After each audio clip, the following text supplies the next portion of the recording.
This meeting is being recorded. Hi, good evening, everyone, and welcome to this Windrush National Organisation Engagement Online meeting. Glad that you can join us. Our strapline for Windrush National Organisation is advocating today for a better future. So this is an ongoing continuation of the engagement work as an organisation that we're responding to the Windrush scandal. And it's an opportunity for those of you on the call to raise concerns with the Home Office or with any other partners who are involved in ensuring we right the wrongs of the Windrush scandal. Before we start more with the meeting, we're going to just ask that please remember the Zoom etiquette, that you please remain on mute until you have the opportunity where we have the Q&A, and you'll get a chance to unmute then. So, but at this moment, if we can ask if everyone could go on mute, please, that would be really appreciated. Just to say as well that these meetings are recorded, so please do bear that in mind, that these meetings are recorded, and we do put these meetings on our National Organisation website, and it's an opportunity to actually widen the engagement and participation as part of that. Before we crack on, we're always going to start with the usual means of asking if those of you who wish to join us in a word of prayer, we will do that. We'll open up in prayer. So those of you who wish to participate in that, we're going to do that now. And I can again request that we all stay on mute. At this point, shall we just pray? Father, we just thank you for this opportunity again, and we ask you will watch over us and these proceedings. We thank you that you are God full of justice and mercy. We ask, Lord, that you'll continue to direct this moment, and we look to you in Jesus' name. Amen. Thank you for that. So as we were saying earlier, please, if we can remain on mute, that will be appreciated.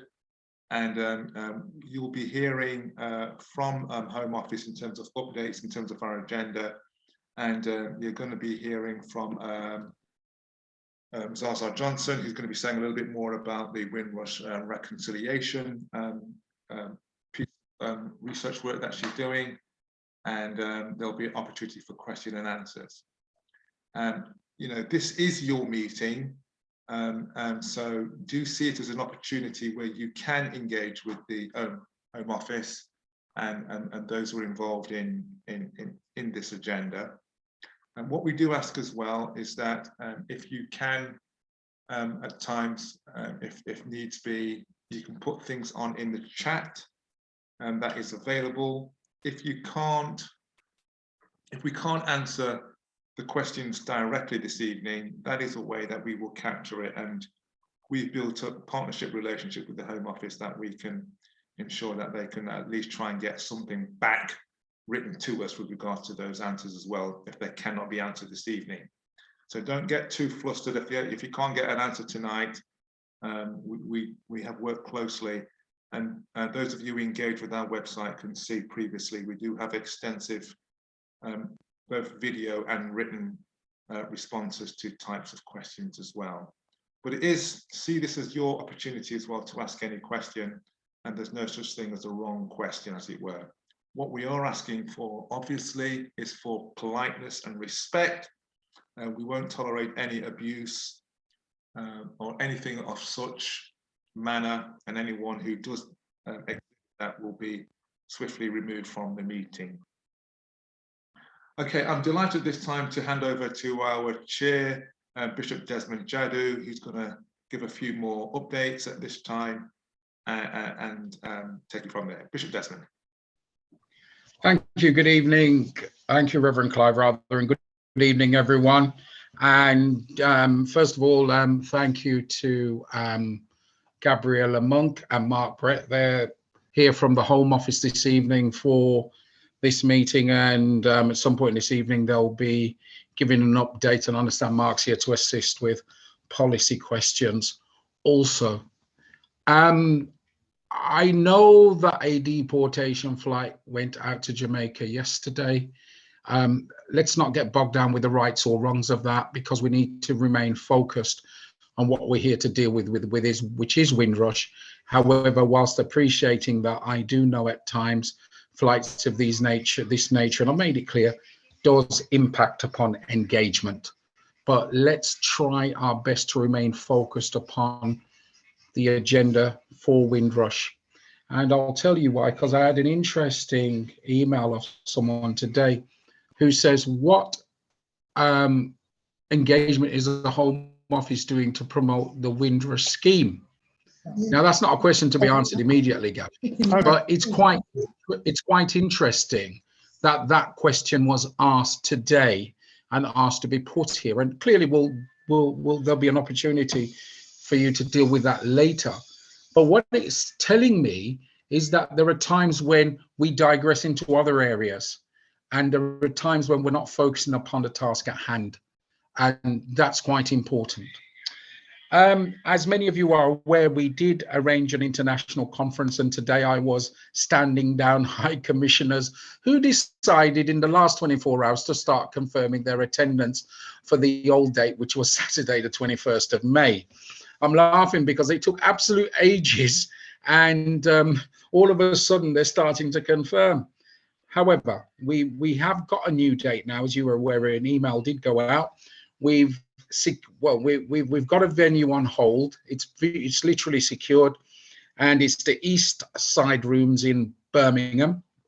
It's a conference facility with a hotel, and we've got breakout rooms there as well. So it's a much better facility, and that is now going to be Friday, the 28th. If someone just can pop that in the Charlie, if you can just pop that date for me in the chat. Friday, 28th of July, and the conference will be 10 a.m. till 4 p.m. and the gala dinner will be 7 p.m. until 2 a.m. So that's going to be Friday, 28th October, and that's at the East Side Rooms, Woodcock Street, Birmingham. So that's what's happening there now. I think they're confused, Desmond. You said July earlier. So did I? Yes. No. Did I? All right. Thank you for pulling me up on that. Please interrupt. No one please sit there in confusion. Just butt in and say what you're talking about. Right, let's get it right. Friday, 28th October, 2022. And it's at the East Side Rooms in Woodcock Street, Birmingham. And where we were proposing to have it, this conference centre is next door to the university. And as I've said, people are able, there's a hotel directly next door, and so people will be able to come and stay over if they wish to do so as well. And I think it makes life easier for the Home Office as well, in terms of it being a working day as opposed to a weekend. And just for the record, that's the only date we could get at this conference centre, in all honesty, as well, in the whole of October. So we had to take what was available, but it still works out quite well for us. At the moment, we are hoping that this first conference will be free, meaning you have to pay for the gala dinner if you want to attend that, because we're launching the Windrush Welfare Fund. So that's a fundraiser for us to do that. But in terms of the conference, we are hoping that you will be able to attend the conference and there won't be a delegate fee. We are working on that. One thing I'll appeal to everyone here on this call, if you know of any sponsors that we can approach, please get in touch with us, because we're not too shy to say that we need to raise some funds to do this. And anyone that wishes to donate towards this, please let us know as well, and we'll tell you what the mechanisms are for that. And for the record as well, just let you know, the Home Office are going to be digging into their pockets as well to assist. So just to let you know as well, we're asking everyone, we're not being squeamish about it, because we need to do this. And I'm sure you'll understand the importance of doing this face to face. And hey, we won't be on Zoom either. You'll actually see how much weight I've lost, for example. So, there are varying reasons for doing that as well. Now, tonight's slightly changed. Gabby will be giving her update shortly, but on here we've got Zaza Johnson. And as you know, recommendation 3, she has been putting together proposals on how to deal with recommendation 3. And I would just like to invite her on for 5 minutes or so, just to explain to us what she's doing. And she's got a big ask as well, because one of the things is she needs to be talking to, she's got a name for them. She calls them survivors, victims, whatever you want to be known as. But she really wants to open some lines of dialogue with you as well. Not tonight, but clearly I'm sure she'll give you contact details where you'll be able to contact her. And I would encourage you to engage in this process, because this process is just as important as anything else. Because if the Home Office are going to right the wrongs, they need to hear the truth about the impact it's on people's lives, and hopefully that can be collated to ensure that something like this never happens again. So good evening and welcome, Zaza. Thank you. Thank you very much indeed for the very warm welcome, and I'm very pleased to be here. I was waiting to be invited and you've actually invited me, so I'm very pleased to be here.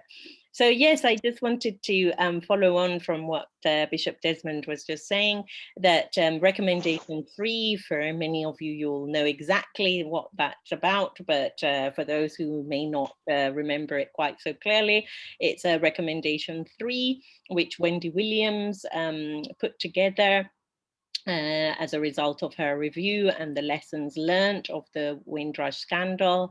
And what recommendation 3 suggests is the convening of reconciliation events, which would be an opportunity for those who have been impacted by the Windrush scandal to articulate what harm they have suffered, and also to have that face-to-face with officials who are, in this case, the ones who have caused the harm, to have that face-to-face for acknowledgement of the harm that you have suffered, and also accountability. What went wrong? Why? How?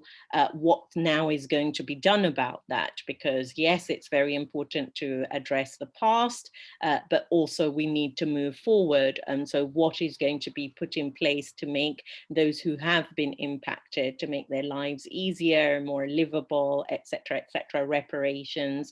So these events are, let's say, a space, a safe space for you to be able to talk about what's happened to you, pose those questions to senior officials who have been decision makers, who are decide on cases as well. So not just the policy, but the decisions on cases, to be able to ask them the questions that you would like on a one-to-one basis, as well as in the audience, so as a group setting. And also to have that opportunity to have some therapy as well, that is provided, or let's say funded, through the Home Office. So these reconciliation events aren't just a question and answer forum, they're actually a forum where you journey through from understanding, from them listening and understanding what has happened to you, to journeying with your peers in a therapeutic environment, and then the tangible outcomes. So what I am tasked to do is not necessarily to deliver the events. That will perhaps be another stage where it will be put out for tender. But what I am tasked to do is to develop and design these reconciliation events. Now, these reconciliation events are not for me. They're not for your representatives in the community or your legal representatives. They have been recommended for you, the survivors of the scandal. So those of you who have been impacted. So I really would beg and plead with you to come forward, to be in contact with me. I have put my email address in the chat, and I'm sure Bishop Desmond will be very willing to give it to you. And I'm really, really keen to have your voices, those who have been impacted. Of course, I welcome the voices of those who haven't been directly impacted as well. And I have already spoken with 23 people, but only 4 of them were people who were directly affected. I do not want to put the design out there to the Home Office to approve without your voices, without the voices of those who've been impacted. It would be unconscionable for me. So right now, what I have said to the Home Office is that I haven't got enough voices and therefore I can't deliver the design. So in order for us to get past that obstacle so that I can deliver the design and get closer to you, all of you actually having these events, which Wendy William has recommended, I would really beg and plead for you to get in touch with WNO representatives who have already engaged with me. If you're unsure, you're thinking, I just heard her for 5 minutes, but I'm not sure, who is she, what's her agenda? You can speak with them. Hopefully they'll say good things about me, hopefully.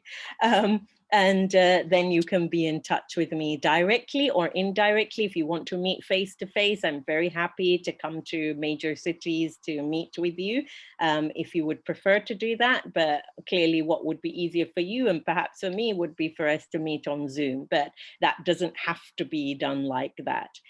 Do let me know. All right. Thank you. Thank you very much indeed. Did you want me to say anything Thank further? you very much. That's it, yeah? Yeah. Right. Okay. Thanks very much. So the email address is zaza, Z-A-Z-A, at bmiagroup, all one word, .org. So it's in the chat. And to save time, I met with Dr. Johnson, and I don't have an issue speaking with her. So if I don't have an issue with speaking with her, then you shouldn't either. And you can be open, blunt, forthright, respectful, of course, and as honest as you want to be. So there you go. That's the recommendation. At this point, has anyone got any questions for Dr. Zaza before we move on? Hang on, there's some.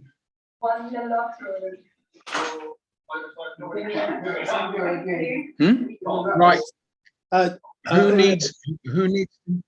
needs to mute themselves? Please do so now, or I will ask Charlie to put you in the waiting room. Please. Right. Any questions for Zaza? Anne-Marie. Sorry, I just wanted to double check. Does that need to be org UK? I didn't quite get you, Anne-Marie. Did you say? Sorry, Zaza, is that the complete address? Yes, Not it is. org.uk? No, just org. Okay, that's unusual. Thank you. Thank you. That's all. Thank you, Anne-Marie. I thought you were saying, do you have to be in the UK to participate? And absolutely not. You can be beyond the UK. So excellent. Thank you. I wouldn't be able to travel out to meet you. So. Yeah, Anne-Marie, I can assure you that the email address does work because I've tried it. So great. We've got, I think we've got Judy and then Grace. Yeah, I didn't catch the figures for the number of people you've interviewed and how many were not directly affected. I'm not going to get into a definition of what that means, but I missed the figures. Yes, so the figures are that I've already consulted with by Zoom. So I meet with people on Zoom for up to 1.5 hours, 23 people. But of those 23, only 4 were people who have been directly impacted.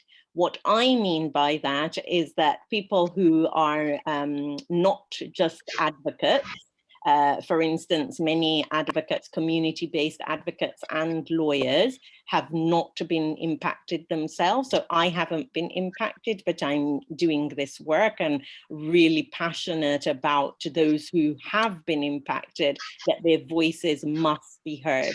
even if it's on an anonymous basis. I'm very happy to meet with you, to talk about what you think about the draft design. So I would present to you my draft design, and for you to say, you know what, that doesn't work for me, go back to the drawing board, or I like that, but that needs to be longer or shorter. You know, very happy, as Bishop Desmond just said, you know, I'm not easily offended or my feathers to be ruffled. I've been through a lot already in this, where, you know, people have been challenging. I'm, you know, joyful for that, because I want people to be honest with me. There's no point just trying to mind your P's and Q's. You know, let's be really honest. I don't want this to be after the events have been delivered, then people come forward and say, oh, the events were rubbish, oh, they didn't meet my needs. You know, it's really important that we get it right now, and I mean we get it right. So that's why I want to hear from people who've been directly or indirectly impacted. Does that answer your question? Great. So two more. We've got Grace first, and then we'll have Glenda Caesar to round up on this one, and then we'll move over to Gabby. So Grace, your question or comment, please. Yeah, thank you very much. Good evening, everybody. My question to Zaza is, a little bit confused about what this reconciliation platform is supposed to achieve. We have been telling our stories for so long on this Windrush matter. I have told my story personally over and over again at different forums. And I don't know what this particular reconciliation platform that she's now heading is supposed to achieve better or more than what we've had to, you know, spill our guts out, telling all the trauma that we've gone through over and over again. So what makes this one different? That's what I want to know, because basically I'm tired of telling my story. I've told it so many times that I'm really, really frustrated and upset every time I'm asked to repeat these stories. And yet we're talking about reparation, we're talking about compensation. Nothing has actually happened. And I got write down everything. Yeah. No one has no argument for me. Everyone else, what Who's talking to who? Sorry. Yeah, somebody was talking there, but they've muted now. So Grace, just to first of all, you know, completely understand your frustration. I would definitely be frustrated. I've heard a number of people who, you know, just so exasperated and have actually lost hope.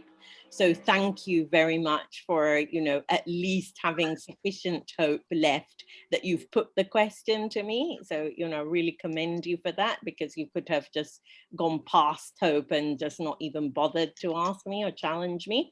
So in terms of answering your question, I can't promise that this is going to give you all the answers that you want, give you the compensation if you've not had it yet. I can't promise that. But what I can say to you, Grace, is that there's a better chance of you achieving what you want to achieve if you come to the table, you know, that figurative table of coming in a group where there's accountability, because the whole purpose of these events is that there's acknowledgement, accountability, and for you by senior officials and decision makers, and for you to be able to put your case forward, so to speak. Yeah. So even if you don't manage to get it done on that day, you know, things to be improved for you on that day, which is really unlikely for things to just change on that day, yes, at least you will have officials there who are committed to being there because they've committed to the recommendation. They can't just sort of be there and drinking tea and coffee and not really listen to you and not really engage with you. So this is the opportunity to be able to engage with you on that day. And if it's not possible on that day, either because, you know, it's not appropriate, you need time one-to-one, not in a group, for them to commit to actually meet with you thereafter. And because they have appointed me as the facilitator, at least to this junction, if people do want me to continue to be involved, you know, it's not a must, I must be there, but if people want me to be involved, then at least so far I've developed that relationship with the Home Office where I am already saying to them, it doesn't work, that particular way that you've planned to do things doesn't work. And I've worked with alongside the Home Office. I'm not a Home Office employee. I've worked alongside them now for the past 4 years. And there's been many sort of difficult conversations where I say to them, it's not working. They say, but it must work. This is the way we do it. And finally, to not be too long, finally, they do come around to my way of thinking. But I can't promise you anything. That would be remiss. Okay. Thank you, Zaza. Unfortunately, we're going to take the last comment on this. Judy, I see you got your hand up. Can I just recommend you contact Zaza directly, because I did say we'd wrap up this side part of it with Glenda Caesar. So Glenda, over to you, but please, you can contact Zaza directly and continue any conversations you may have or ask any questions. And I encourage you to do so. Glenda. Yeah. Hi, good evening, everyone. I would like to say I actually met with Zaza over a Zoom meeting, and I was very challenging, and I did put certain comments to her in regards to how she would approach this community, and there would be different questions, and some wouldn't be trustful to come forward. But I suppose if it's something that we can do and sit face to face with the senior ministers in the Home Office, let's do it, and then we can hold them accountable. I'm sure there's going to be members of WNO. I know I'm going to be at this event so that I can take data and we can at least follow up if nothing happens. But I also approach Zaza and see what we can do. I know we've been doing this for a long time. We've been telling our stories forever and ever, but we've had lockdown. This is being about Zoom. Now this is face to face. Let's see if we show them face to face, this is what's happening. We have our data as well as their data, then perhaps things can get better. I pray. So approach Zaza. Okay, just a quick question before I say thank you, Zaza. Not even a question. This is just Judy just wanted to clarify if this will include ministers and MPs that make decisions and not just Home Office staff that follow policies. I think in a nutshell, Zaza is undertaking some consultations, Judy, in terms of what it will look like. If you email her, I think she's trying to set something up this week, and you'll be welcome to attend that. I can tell you now, because I mean, one of my duties is I encourage people who's doing this work to attend these briefings, and please do email her directly, and I'm sure she'll more than be happy to send you the link on that. So Zaza, thank you very much for joining us this evening. Do feel free to stay on the call if you wish. If you're unable to do so, I do understand it was short notice, but thank you very much, everyone, for your participation there.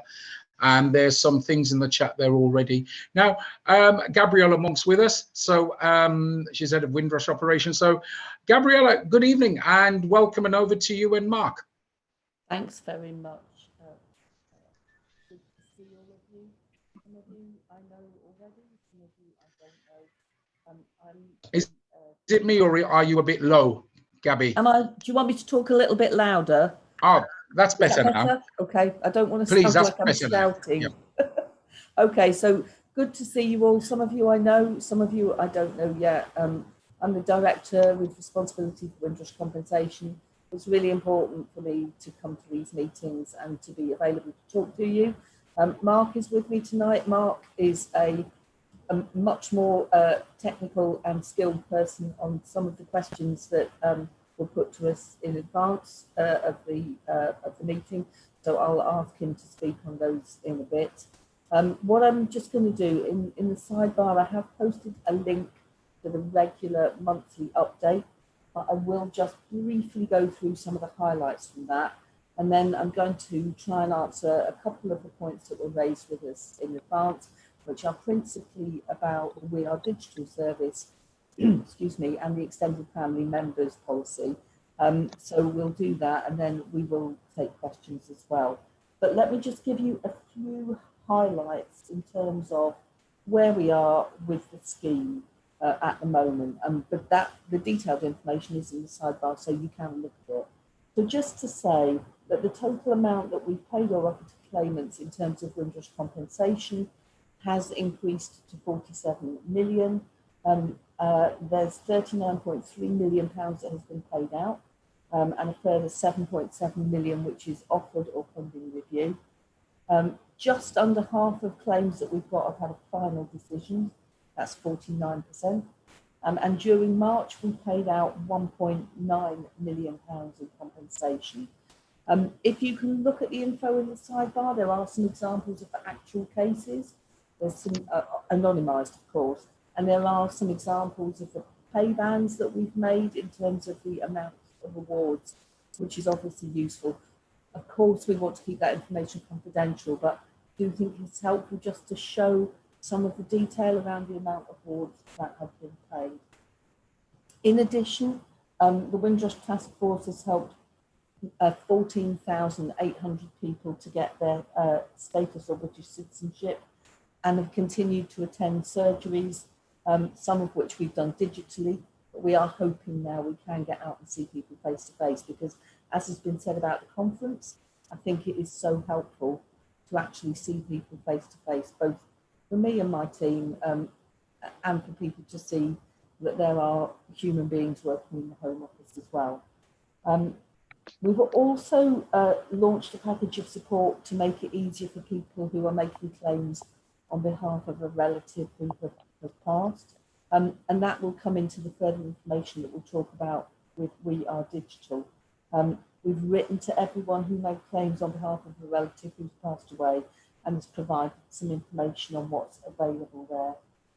We've introduced a while ago an urgent and exceptional payment process, and we've made payments under that scheme up to about £148,000. There's a dedicated service for people who need to get in touch with and are in urgent need. That's our vulnerable persons team. And that helpline's helped over 2,000 people up to date. The scheme was overhauled in December 2020, and we're pleased to say that a lot more applications have been made, a lot more payments have been made, and those payments have been at greater amounts. I know there was a question earlier about what we're doing in terms of outreach. So my colleagues from the outreach team aren't here today, but they do fund the Windrush Community Fund, supporting grassroots and community organisations across the UK. And they have run a £750,000 advertising campaign across the UK. Obviously, we've been a bit constrained by COVID, but we are really hoping that we'll be able to get out and do more work, both in communities and to publicise the scheme abroad. You'll know that the Wendy Williams Review has recently reviewed and reported on progress. I think it's fair to say that that progress report, we think it's fair, but it is mixed. Wendy Williams recognised we've made progress in some areas, but thought we should have made some more progress in other areas. But we have developed a programme of comprehensive training for everyone in the Home Office. And obviously, as Zaza's outlined, we are looking to pick up recommendation 3, which is intended to pick up not only caseworkers and senior managers, but also ministers as well. And I think that is an important point. The information in the sidebar does show the amounts that have been paid month on month, and they are continuing to increase. And we have had some really high payouts in the last few months as well, which I'm pleased to see. But I'll pause there in terms of a general update on the scheme. And I will just move on to updating on the work of We Are Digital. I know there's been some concern expressed previously that We Are Digital should be expanded to include a provision of a legal service. And we're interested in hearing if anyone's got any specific points on that. We Are Digital works with us on Windrush. They also work across the Home Office on some other schemes as well. But they are specifically trained to help people complete the Windrush Compensation Scheme applications. And we're really conscious that the compensation scheme is really, it's not an immigration product, and it is designed to be as low an evidential threshold as possible and to work on the balance of probabilities. So we genuinely believe it doesn't need someone to have legal support to do it. But if there are specifics where you think We Are Digital haven't got it right, we're really interested in exploring those, not necessarily here, but for people to send the information and for us to consider that and work it through with you. We are digital have supported just under 1,400 customers so far, and they also provide the probate support, which I think is really important, and have worked with just under 140 people on probate support as well. They're independent from us, but they do understand the scheme, and they are always really keen to make sure that they can provide advice and support to people to make sure their applications have got all the information that is needed at the outset. We do recognise that actually sometimes that's really difficult for people because we're talking about going back over a period of time. And if we don't have that information, either when the claim first comes in or if there's been our digital support, we'll work with the person that's made the application to try and get that evidence in whatever way we can. It won't be you've not provided the evidence, that's not good enough. But we are really keen to carry on with that work. So if there are improvements that you have observed we could make or you would like to suggest, we're really keen to talk that through with you. So before I start taking questions or other comments, I'm just going to bring Mark in, if that's okay, because I know we had a query about the family members and the scope of that support. I was going to ask Mark just to run through how the scheme is working and what we're thinking of doing if we get approval to extend it slightly more, and just to share that with you. So Mark, if I can bring you in now, that would be really helpful. Good evening, everyone, and thank you very much for having me. I think, first of all, on the 47 million, I think I've been in the scheme now since December 2019, and at that point, I think we had just over 62,000 paid out. So I think that's an indication of just how far we've come over those 2 years, and to have 47 million in offers is something that I'm personally immensely proud of. But I think we understand that there's still we're a long way from done, and we want to continue to develop the scheme to ensure that every person gets the maximum amount of compensation they're entitled to. So on close family members, I think the question posed was around eligibility and possibly extending that beyond the current things, which is spouses, unmarried partners, children, parents, and siblings.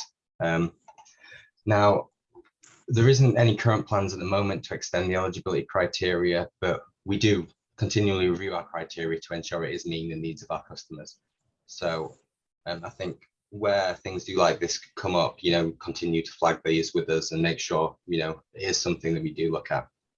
I think so far we've had over 600 close family member applications, and we understand it's important that they get the maximum amount of compensation.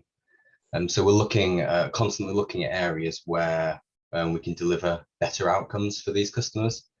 So we've got a number of pieces of work at the moment ongoing, seeking to potentially extend the scheme to make it more generous and to get money to these customers earlier.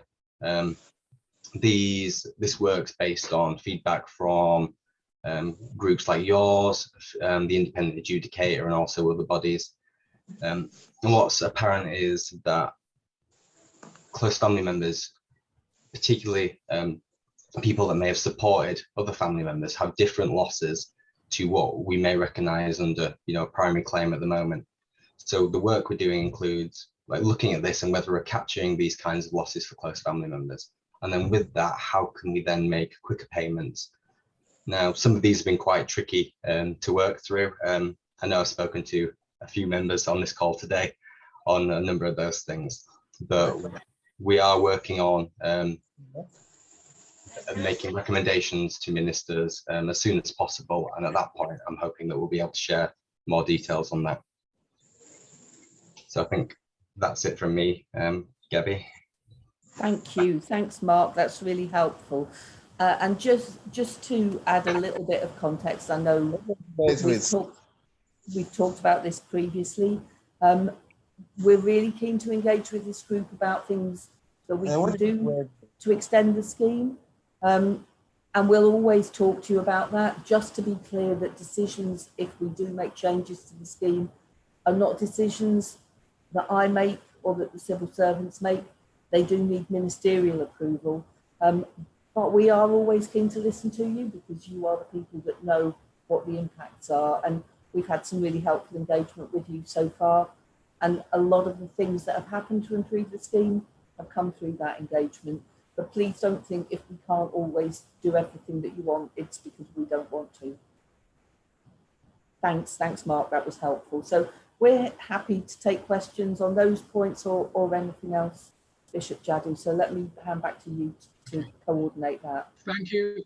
Thank you very much, Gabby, for that. I'm going to hand over to Reverend Clive, who's going to manage the Q&A session for us this evening. So just a quick question from me that can kick it off. A reporter contacted me from the Shropshire Star. She should be on tonight, Deborah Hardiman. I can't see her. But one of the things she did say is that she received reports that the Windrush compensation scheme will be cancelled and shut down. And I said to her, well, I've not received that information. But as promised, I said I'd pose the question if I don't see her on the call. So there you go. So that's my starter for 10. And after that, Reverend Clive will take over. So thank you. That's actually quite a nice, easy question to start with. So thank you. I think that was Wendy Williams' recommendation 4, that we should make it clear that there wouldn't be an end date to the scheme. And I think we had to make a submission to ministers about that. But I think we've had confirmation back that there will be no end date to the scheme. So we hope that through the outreach and engagement that we will get to everyone, but we will never say to someone, you didn't come in on time, so therefore it's too late. We will keep the scheme open. Thanks very much, Gabby, for responding to the first question from Bishop Desmond and clearing that up. So here's our opportunity, colleagues, for you to just ask any questions that you have about the Windrush scheme to those present here. Now, normal format, if you're used to the Zoom etiquette, just use the hand function to raise your hand, and then we'll take them as they come along in that order. And again, we'll ask you where you can, really kind of get to your point, and we will entertain that. We are asking as well that if you could come on camera when you ask your question, I think that would help. We've had a few technical problems, but also we really want to be really transparent. So if you can come on camera when you answer your question as well. Right, looking forward to the questions. We're going to kick off with Sister G, it says here. Oh, so sorry, it should say Glenda Caesar. Glenda Caesar, go for Glenda. Okay, so, well, Gabby and Mark know me by now, and one of the questions I'm going to ask, I think I should ask Mark, is in regards to what you said about the close family members.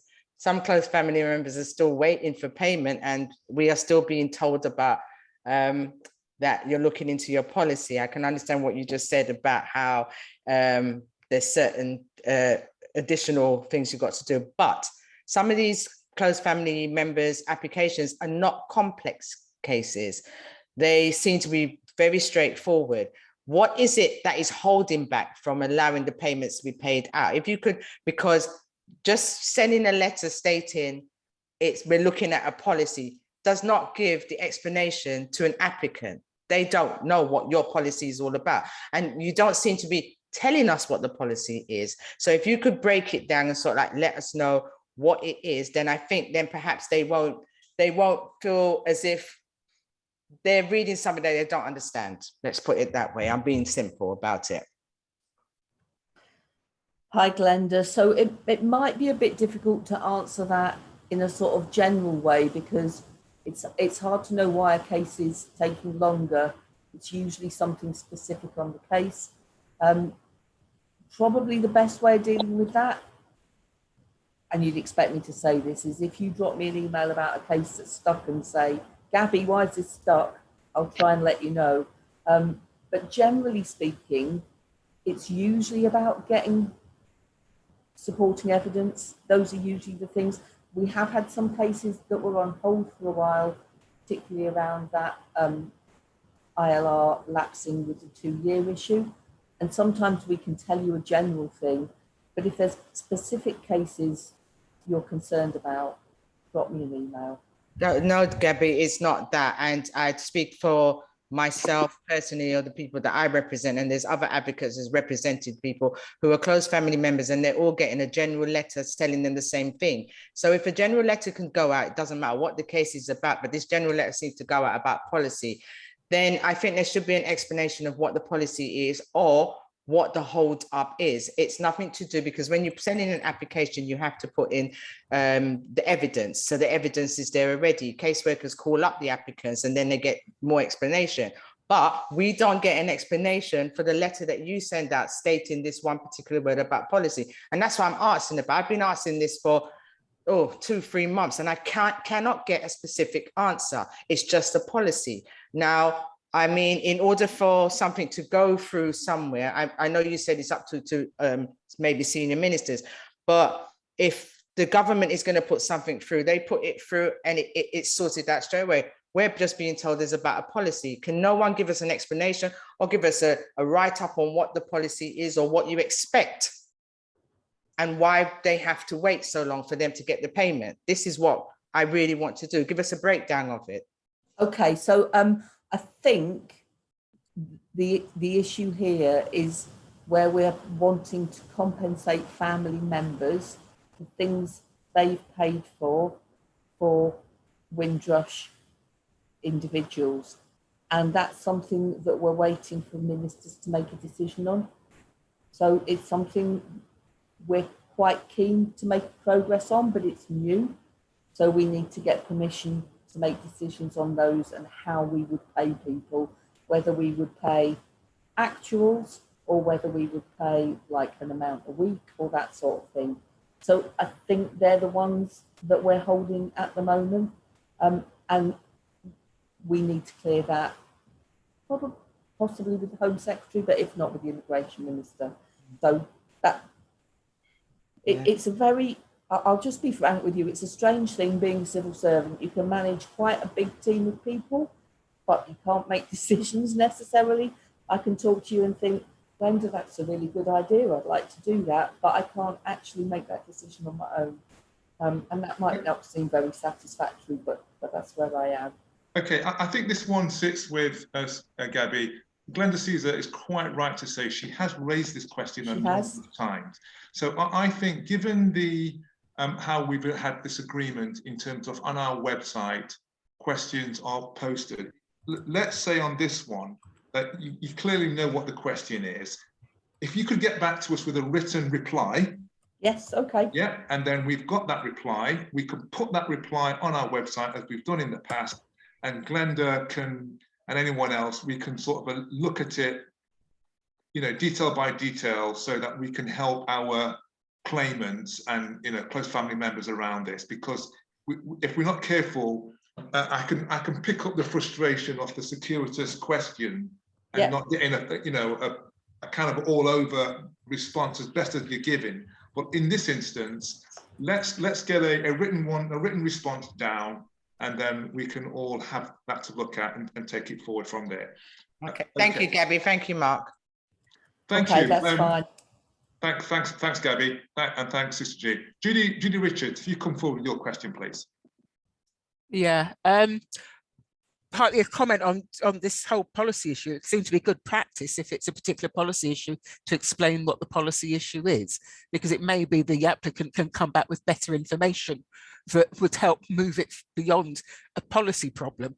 But my original question was actually, I was in a meeting this week with somebody from Barbados who was saying, somebody who is in Barbados, who was saying that they are about to have a meeting there about the Windrush compensation scheme. So I wondered what work is going on to remind people out of the UK about the scheme and their eligibility, and whether the Home Office, because it could be a Zoom meeting, or whoever would actually be attending those kind of meetings so that people could get direct answers from the Home Office rather than people that may be in the country and be getting it third hand. So I haven't got any of the outreach team here tonight, but they do the work with overseas high commissions and embassies to publicise the scheme and to make sure that the scheme is publicised not only in the UK, but in appropriate countries abroad as well. So there is some information about that on the update, which I put the link to, but if you want a future session on some of that work, I'm sure I can ask the team that run the outreach work to come and update on that, if that would be useful for you. Yeah. Okay, thank you. That is a recurring concern, as you can appreciate. This is an international global issue, and I think we all are aware, you know, the struggles that we've had UK-wide, and yet we recognise that there is a real international people who are connected to us abroad, which are just as eligible and in receipt of compensation and status, and compensation in particular, and this whole idea of action and visibility around that would be welcomed. So that may be something, even as WNO, we might have a special agenda item on going forward. I really do think that most of the people you see on this screen, they are so involved in the UK-based part of this that they just can't get to grapple with you know, the question that Judy has raised, which is the real legitimate one about people abroad who were affected. So perhaps something going forward, Bishop Desmond and the rest of the WNO organisation, is that we could put an agenda item to be looking at exactly what is happening on the international reach, and how community involvement and considerations can be factored into that. Bishop Desmond, did you want to respond directly to that? And Gabby, does that sound like something that you would be amenable to? Yeah, I'm sure the outreach team would be happy to come and give an update on the work they've been doing with international parties, as well as the work they're doing in the UK. Yeah, because we simply just can't lose our people like this as well who were abroad. Sure. And as well. Bishop Desmond, before I bring in others, did you want to make any comments on that, Bishop Desmond? Yeah, sure. As a part of our strategy document, which is going to be updated in October, there is a part of that where we are looking at international engagement as a part of our strategy, and we identify that when the strategy document was launched almost 2 years ago.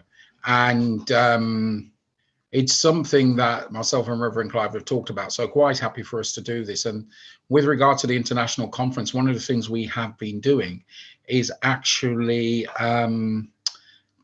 we've commenced dialogue with varying high commissioners here in the UK.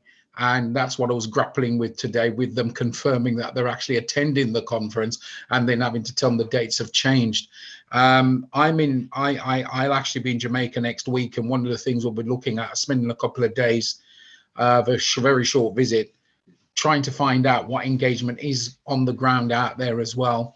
And it's our intention to do that, you know, across the Caribbean. For example, we know that Glenda Caesar has been out in Dominica, for example, to publicize a scheme there.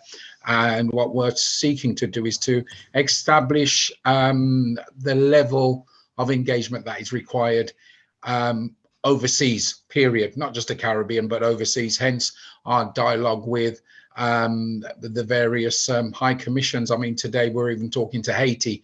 So that's how we're taking it forward, because could be people in Haiti, a part of the Caribbean, who are impacted by Windrush. They're not necessarily Haitians, but they could be other nationalities as well. And just to top that off, we are hoping to speak to the organization that sits over the African commissioners as well. So we're doing a bit of work around the whole international element there as well, to fulfill our strategy document as well. So we don't just tick it, but we're actually doing something about it. Thanks, Reverend Clive. So I'll hand back to you. Thank you very much, Bishop Desmond. And I think I even saw something on the chat specifically calling out about some issues, even related to Nigeria as well. So we realise the international significance of this. Thank you, and we look forward to putting that as one of our next main agenda items. I'm going to bring in Grace, and then after that, we're going to hear from Deb Stewart. So, Grace, if you could come forward with your question, please. If you can put your camera on the screen, that'd be appreciated. Thank you. Thank you very much. Yeah, I wanted to ask Gabby whether she had any updates on the Tier 1 review process. I submitted my request for the review since March last year. And having in mind that it took 1 year and 3 months to get the initial offer, I'm wondering, when am I supposed to get some kind of feedback on that? That is one. And of course, we all know that the change of policy on the 2-year absence rule also altered a whole lot of stuff concerning compensation and other fallouts. So that's my question. I wanted to get an update. And then secondly, I wanted to ask her whether she's aware of, I received an email today around about 4 p.m. requesting me to confirm use of my email or access of it to the Home Office, or I really didn't understand the email, but it was asking me to confirm whether I had control of my email address and whether anybody else had access to it, et cetera, or referring to the compensation. I don't have a clue what all that is about. Okay, so thanks, Grace. Are you okay if I give you an answer publicly? I won't give masses of detail, but as you've raised it publicly, so I don't mind. Go ahead. Just checking. I mean, I know you've been waiting a really long time, and I apologise. I'm sorry for that. You were caught up in those policy discussions about the interpretation of the ILR provisions for people who've been out of the country, and when and for how long that lapsed. And that took a very long period of time, which is why your Tier 1 decision's been on hold for 1 year. You should get a decision next week. The reason we've emailed you is just because we've been waiting for some time. We just wanted to reconfirm your email address. So email back to us and you'll get your decision within the next week. Is that okay? All right, that's fine. Thank you. And again, I'm sorry, it has taken a really long time. I apologise. Fair enough. Thank you very much for that. Thank you. Thanks a lot, Grace. I'm going to bring in Deb, but Gabby, there's something about the tier 1 length of time it takes for those to be processed. And I know we used to get some data on that. Can you just help us if we are still publishing that data? So yes, we do publish the data on the Tier 1 and 2 tier numbers of cases and the length of time. We did have a parliamentary question in the last couple of days asking how many of those cases got higher awards, and we don't have that data, but we do have the data on how long they take and how many we get. I haven't got the link to hand, but I can send it to you if that would be. Great, yeah, if you could perhaps send that along back to us, that would be very helpful, because unfortunately, as you could appreciate, a number of claimants are going through Tier 1. And I think it's going to be important for us to be feeding back what that looks like. Okay. In terms of its turnover. Okay, Deb Stewart, you did have your hand up. I can't see you at the moment if you're still around, but do come forward. Yes, I am. You can't see me, I can see you. Oh, great, go for it, Deb. I'm here, yes. Good evening, everyone. Thank you so much for allowing me to come on the link. Yes, I am a journalist. I work for the company that owns the Express and Star in Wolverhampton and also the Shropshire Star up at Telford, Shrewsbury Way. Anyway, the reason why Bishop Jadu sent me the link was because I got in touch with him just 2 days ago and said I'd bumped into someone during the course of my work, someone who knew I was a journalist, and they said, oh, their mother from Wolverhampton had put in an application, mentioned something about a sum of £10,000, but said she'd had a response. I mean, I didn't go into full detail because I was working, that she'd had a response from someone who said that the compensation scheme had closed. So I said to them that I hadn't really been following it closely, but I'd get in touch with the bishop because I thought he'd know. But I am a bit concerned that if this is circulating around in communities, that people who perhaps aren't in direct contact with the Home Office, are not in contact with the advisors or the surgery groups and stuff, it might just go around in the community. Then it gets on the internet, it's on Facebook, it's on WhatsApp, you know how it is with some of the communities, and then people may feel that they've missed the boat, not put in their applications and miss out. So I'm a bit concerned about that. And if I can help in any way, as you know, the local press, we that cover local communities, local areas, are more than happy. There's no issues at all with any press updating communities and putting the information out, but we can't put it out if someone's not getting it through to us, sending us the press releases and so on. So we're quite happy to do that up and down the country, and actually explain to the country the payments that have been made, how many people are waiting, all the information that you've been sharing together tonight. It's very good information that I'm sure all press will be keen to disseminate for the good, really, of the scheme. So thank you, Deb. And one of the things, this might sound a bit of an odd thing to suggest, but if you wanted to send a query to our press office, a Home Office press office, and just say, I've been told the scheme's shutting, then we can give you a press briefing that says the scheme's not shutting and here's the data, and then you could use that if that would be helpful. Yes, I would. There is a link to the most recent fact sheet in this sidebar, but if you wanted to get a direct Home Office quote, that would probably be a good way of doing it. And we'd be very grateful for that publicity. But I will talk to the outreach groups as well to make sure that message is really being stressed. Thank you very much. Thank you. Great, thank you very much. And just to confirm, Deb, this question was raised as well last month, and you know, there is an actual link of it being quoted by the Home Secretary that the scheme is, you know, hasn't got a closure date. So that information can be found as well. It is public, and if you know, if you just Google online, Windrush end date Home Secretary, there is a link stating that. But thanks again for that point, because I think you've raised a really important point about community rumour mill. Yeah. And it's about how we break that as well, because it just gets round. It gets round as truth. Yeah. And we have to have things in place that can address that. And the local media, as you represent, is very important to that. So thank you for bringing that to our attention. Okay, I'm going to bring in Courtney, iPhone, and then Grace again. So Courtney, if you want to come on, put your camera on, that'd be appreciated, and ask your question.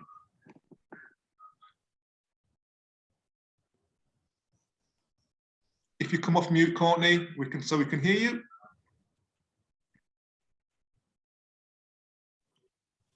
Can you hear me now? We can indeed, sir. Yeah. Okay, fine, right. I wanted to ask a similar question to Grace in regard to the tier 1 after refusing the offer that was made to me. I lost my position as a teacher in 2014 due to paperwork, and I've been trying to resolve that since then. I've been getting some help to do that, but I reapplied and was wondering what was taking so long, considering that I've been going through this for such a long time. So I rang up the Home Office and just to make an inquiry. And after going through and jumping through hoops, giving my name and every bit of detail to verify who I was then told that a letter had been sent out to me just to acknowledge that the letter that I'd sent in. I couldn't remember it, so I said to him, I actually don't remember. So the chap who I speak to then went ahead and got the letter, and I said, what was in the letter? And he wouldn't tell me. So yes, it's a complaint. He wouldn't tell me what was in the letter. And I said, well, hang on a minute. you know who I am, you're speaking to me, you've gone through all the necessary checks. Why are you then refusing to relay what's in this letter? And you know, it was highly frustrating, because I said to him, you're supposed to be helping and assisting me. And I'd been going through this for many years now. I've lost my teaching career. He still refused to inform me what was in the letter. And I find that highly offensive, apart from everything else. And really, so it's a complaint that I'm putting in, and much like most people. So, you know, is that a policy that, you know, what, having found out who you're speaking to, you then refuse to give them information? So without, I mean, I can, if you're going to make a complaint, that's absolutely fine, and we'll listen to the phone calls and talk to you. It may have been, no, I was going to say it may have been we didn't want to disclose things over the phone, but if we've gone through verification with you, you've gone through safety checks, you've gone through everything. Yeah. So I think the best thing, if you've made a complaint, I can check. I don't know your surname, but if Johnson. you want, okay. I haven't officially made a complaint, but you know, I just felt tonight, well, you know, this has been going on for so long. You know, why am I still having to jump through hoops? So firstly, I mean, I'm really sorry to hear about you losing your job. I'm really sorry to hear this hasn't been a great experience. My email's in the sidebar. If you drop me an email, I'll pick up your case with one of the caseworkers and come back to you. That's probably the easiest way of doing it, if that's okay with you. Okay. And that doesn't mean if you want to make a formal complaint, we'll still do that. Oh yeah, so you said there's information as to how long this tier, whatever it is, takes. Where is that information? If it's out there. I'll get the link to where that's published and send it through, and then it can be shared with the group. Right. Okay. Thank you. Thank you very much, Courtney. And can I, Reverend Clive, can I just interject slightly? Yeah, go for it. Gabby, I'll drop you an email with Mr. Johnson's details. It's someone I've been talking to and assisting. So okay, thank you. I'll drop you an email on that whilst the meeting's going on. Thank you, Reverend Clive. And apologies if I keep saying sidebar rather than chat. It's just slightly different on Zoom from the Teams meetings we use generally in the Home Office. But my email address is in the chat bar. So if people have personal queries, you can, and I'm happy to pick that up. Thank you. Thank you. We've got Grace again, please. And then after that, we've got June Elizabeth. Grace, if you want to come forward with your question. Hello. Are you hearing me? We can indeed, Grace.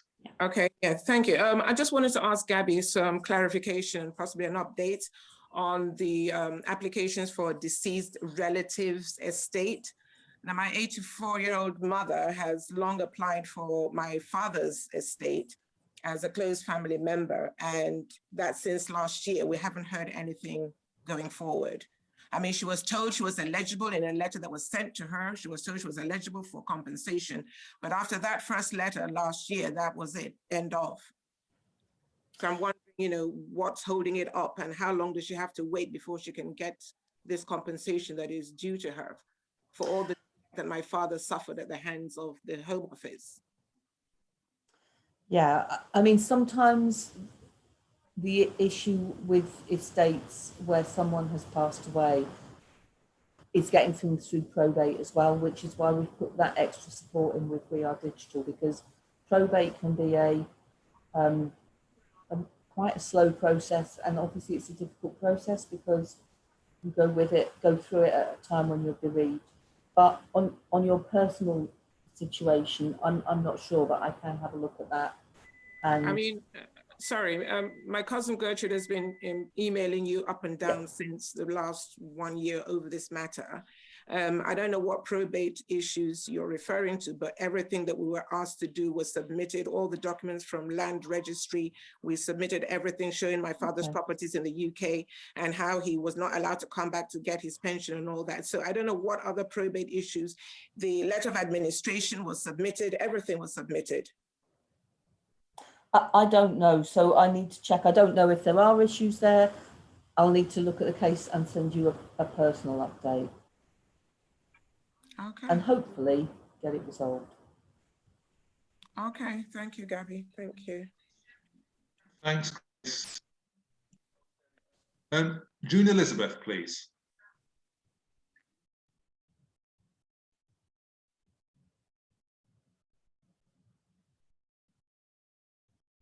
You're on mute, June Elizabeth. We can't hear you. Sorry about that. Sorry, I turned my camera off. I had to have something to eat. Just come back from Marbella. I just wanted to say that the gentleman who was the teacher, Mr. Courtney Johnson, a comment I want to make, that from 2014 to now, it seems a shame, especially that the caseworker couldn't read him the letter. Why didn't he email him it? You know, that's all I just want to say. It seems a bit mind-boggling. So yeah, that brings me to the point that there's so many gaps. It's nice when we get the opportunities to meet, gaps in the service of the Home Office. I've got a long list, but it's nice when you can meet. But it's sad that it's taking so long, and you can sort it out by saying to him, well, email me. So there's a lot of training that the caseworkers can benefit from. So that's all I want to say. Thank you. So thank you, June Elizabeth. I think there's lots of cases that go through the system. They might take several months, but they go through in a relatively smooth way. The whole point of our engagement with yourselves is to identify those cases that aren't going through smoothly. And where they aren't going through smoothly, I do want to use my direct engagement with you to try and sort them out. Some are okay, and that's great. But I appreciate people's frustration with the ones that aren't going through straight. So let's just make sure we use this to try and get that sorted. Okay. Okay, thanks, Gabby. As I'm sure you can appreciate, you know, this is a meeting, you know, that is looking at an issue which has deeply affected many of us as a community in many different ways. And you know, we won't even mention, sadly, the people that we've already lost, people who have passed away who did not get compensation, did not get their dignity for their status. And the schemes are now available, and there seems to be, you know, I'm only using words here that have been used by other people, you know, blockages, you know, it seems slow paced, that it, you know, it seems to take a long time, that, you know, there is obvious frustration all round. So obviously, you know, this is an opportunity to, you know, to continue to, you know, voice those concerns, and to really, where we can, start to make what we believe as Windrush National Organisation starts to be seeing better outcomes. You know, we want to see better, yeah, we want to see better outcomes, and so I'm happy that. Can I just confirm? Is Matt in the policy field? Is Matt?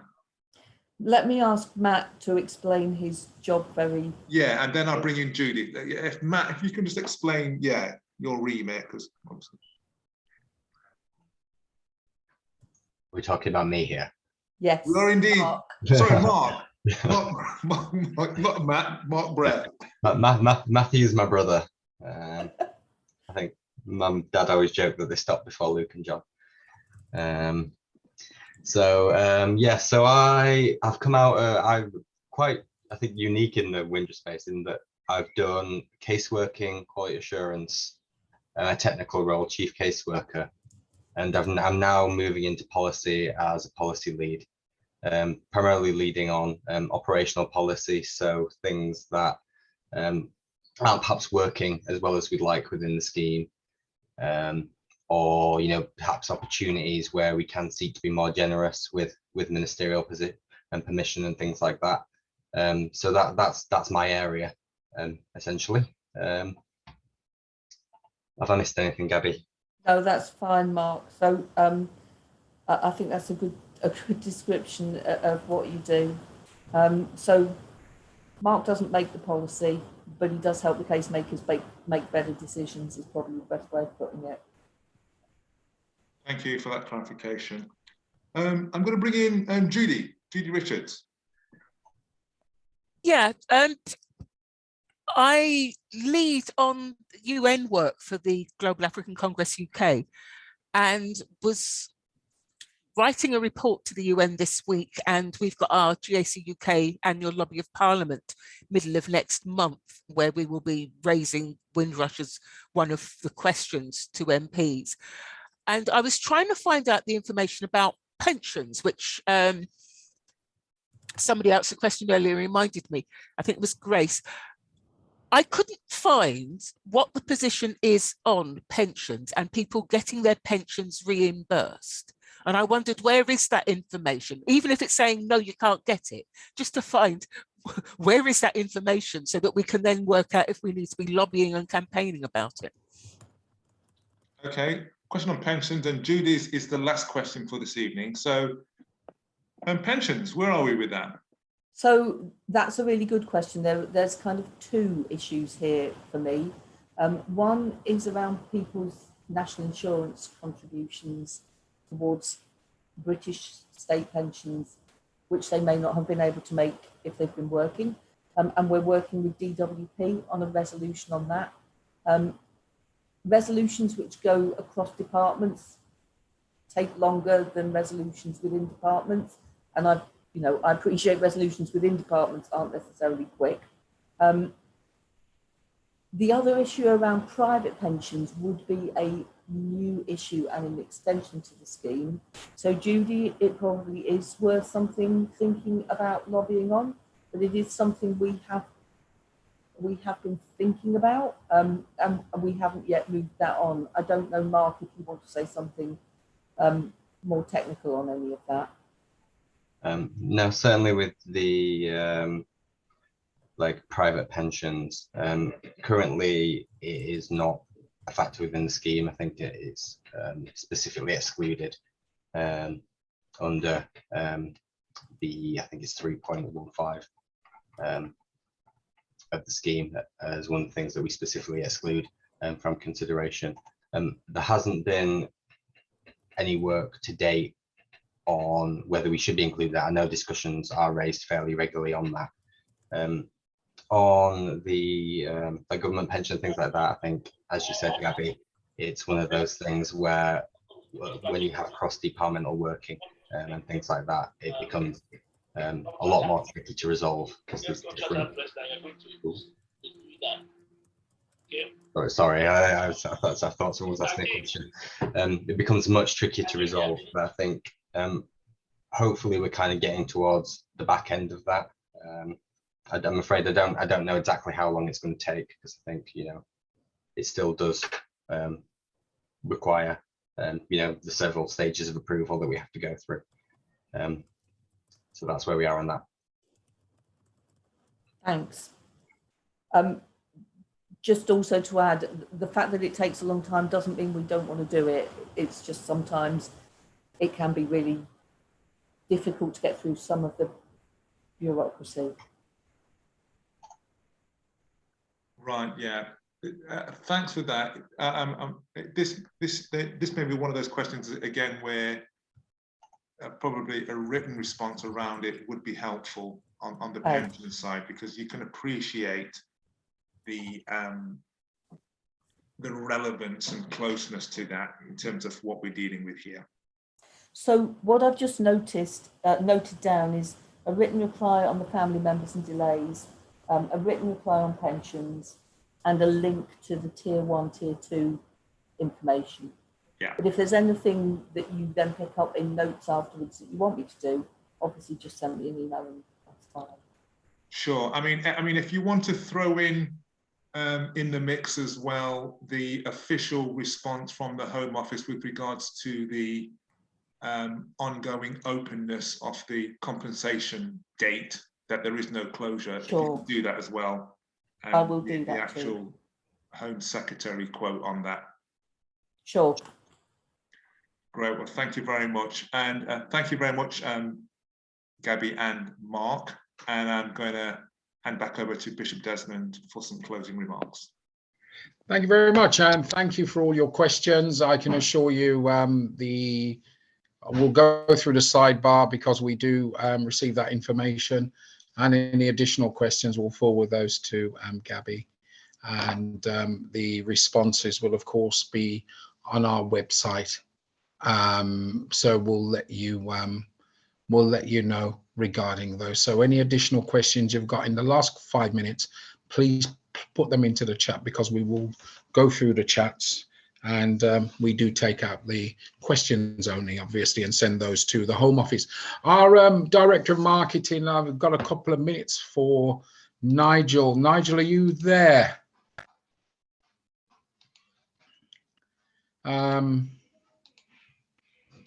He is there. I'm trying to find him. Yes. Nigel, are you with us?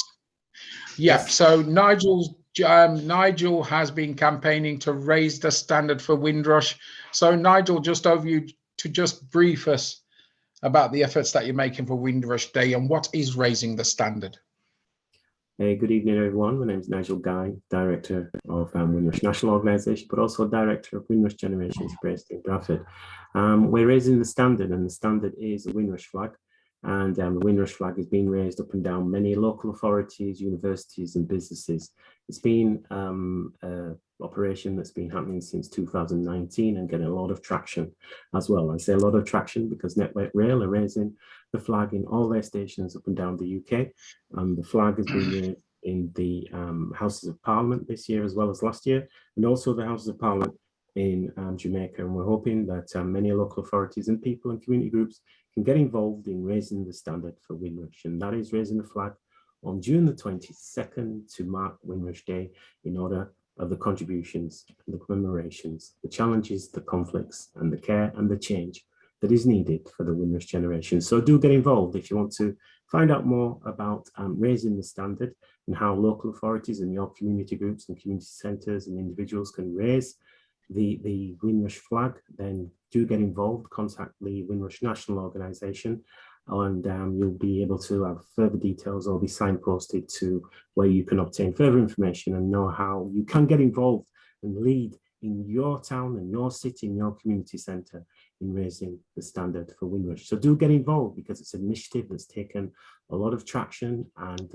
interest, and we're hoping that everyone, and also it's going to be raised at the Home Office as well. It's been raised at the Home Office for the last 3 years. So, you know, it's a sign that there needs to be a change. And when we're raising the standard and keeping that flag flying high, that we need to ensure that the contribution and the commemoration and everything that the Windrush generation, for whether it's the hostile environment, whether it's the actual, you know, the narrative of ensuring that the contributions that people have made to help put the grit back into Britain has been recognised. So thank you very much.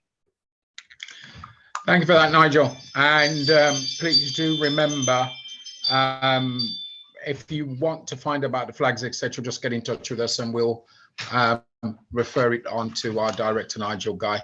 You've got our email address there. In addition to that, regarding the conference, we will be sending out a link within the next 14 days for you to express an interest to attend. It will just be an expression of interest to attend at this point. And so that will be going out in the next 14 days. And what we'll be doing as well, thank you very much for, if you recall, we had a consultation with you on this. I can assure you that all the points that you made had been gathered, they have been collated, and we will be looking at those points so they can be addressed at the conference. The venue that we've secured has 4 breakout rooms as well.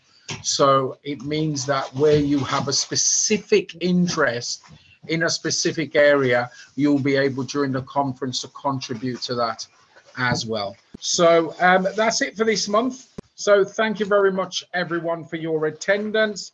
The date of our next meeting will be the 16th.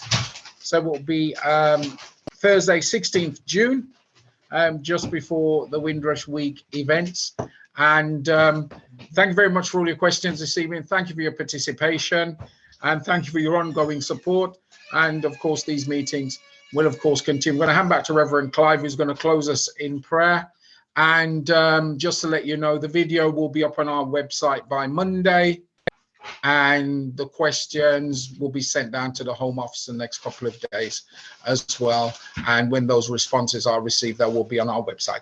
Thank you very much, everyone. Reverend Clive, if you'd like to close. Oh, sorry, I need to answer this one. I do apologize. Judy, if you send your inquiry into us, we'll get it over to Nigel, all right? And we'll sort it out. No problem at all. Thanks, Bishop Thank you. Desmond. So we're just going to do the final closing prayer. So those of you who'd like to join us in prayer can do so now. Father, we just thank you for your goodness and your mercy towards us. We look to you for strength, direction, and that your purpose and your will be done. We pray that you will just bless us as the positions that we find ourselves in at this moment, and that you will give us the strength for each day and take us through. Remember those families who were suffering and hurting, Lord Jesus. We pray that you would move with them. There are many whom we know are grieving as well. We pray for your healing upon them all, Lord Jesus. So Father, we just thank you for all that you are to us, and continue to watch over us and protect us as we give you thanks. In Jesus' name, amen. Well, good night, everyone, and thanks again for joining. Good night, everyone.